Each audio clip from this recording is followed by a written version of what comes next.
Sa bawat barya, mayroong kwento ng pagtitiis at determinasyon. Dito sa munisipyo ng Santa Maria, Bulacan, naroon ng isang lalaking nagngangalang Aris. Tatrabaho bilang tagapamahala ng parking lot.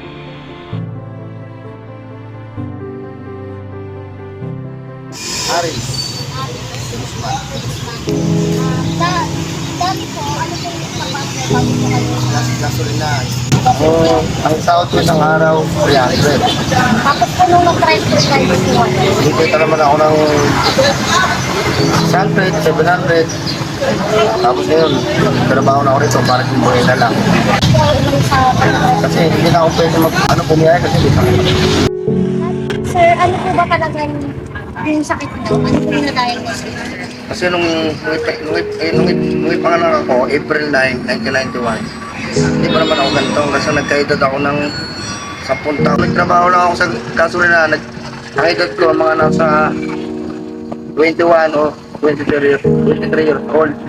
Tapos, yun, nagsisimula na yung sakit ko na to. Parang nahihirapan ako sa sarili ko na gumaganong-ganon ako. Bali sir, ang na-diagnose po sa inyong sakit is Korea. Korea po, Korea. Paano po kayo medication na kayong gamot? Pero nire-reseta Kaya po kayo nagtatrabaho doon. Bali po magkano po sa isang araw yung kumita? Hindi pa naman ako ng 1.5, 1.6, 1.7. Sabi po ba, pag may mga sumasakay sa inyo, kung Natatakot. parang ano po sa pakiramdam na natatakot sa inyo na sumayo? Siyempre kasi nakaksidente, makamakaksidente sila. Parang nasaktan po kayo sa part na yun. Bali, ngayon po, sa isang araw nakakawantay po kayo nakamataas. Magkano naman po yung nakamabata?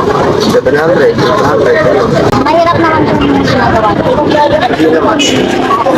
May pamilya po kayo? Meron. May pamilya? Wala. Wala po, single lang po. Pag hindi ako nagtandok ko yung lapad.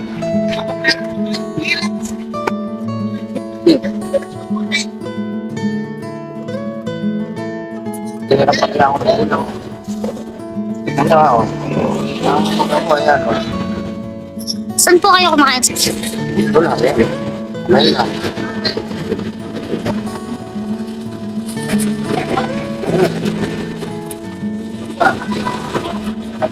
Ang mga kayaman, gumagano na po. Ano tayo, naano ko, nalapag ko. Kaya nila ako makas. Kasi po nakikita ko po kayo dati dun tricycle driver eh.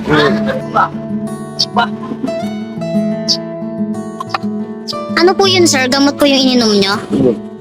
Sa isang linggo, ilan po yung nabibili nyo? Dalawa, tatlo lang. Dalawa, tatlo. Matanong ko lang po, wala po bang nag-isip na ipagamot po kayo? Meron naman, kaso ako lang yung makulit talaga. Ako lang yung nagpresenta na ayoko kasi kaya ko naman. Tapos hanggang sa lumala na yung sakit ko na hindi ako nakinig sa mga pinapayag na sana. Gusto nila ako patingnan. Patigasan ng ulo ko, ayoko. Ayaw ko silang sundin. Bakit po ba dati hindi ayaw nyo magpa-check up? Kasi natatakot ako. Natakot ako nung una. Pero sa huli, nahihirapan na ako. Lalo na lumala na yung sakit ko. Doon ko nalaman na dapat na siguro magpagamot ako. Paano yun sir pag natutulog kayo? Hindi pa ako nasipa. Hindi ako makatulog na maayos. Hindi ako konting kaluskos lang gising ako. Bali ngayon sir is nagtutuloy-tuloy pa po kayo sa gamot. Madalang na ako nun kasi wala naman ganong pera. Unahin mo na yung pamilya.